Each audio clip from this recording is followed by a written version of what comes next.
How to log column width in Excel. Hey, what's up guys? Welcome back to our YouTube channel and let's get started. First thing first, launch your Excel and let's go ahead and start the process of locking our column. As you can see that the column can be expanded or decreased. Now let's go ahead and select all of these. Click on this half triangle. Once you do so, make sure that you are on Home tab. You will see number. Click onto the arrow button.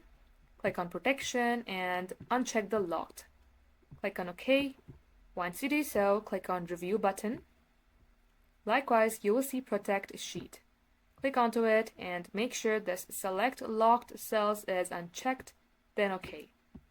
Now, likewise, as you can see that the expanding option is no more visible. However, I can easily make changes to all the rows.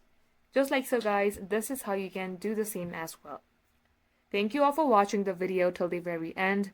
If that helped you in any ways, don't forget to like, share and subscribe to our YouTube channel.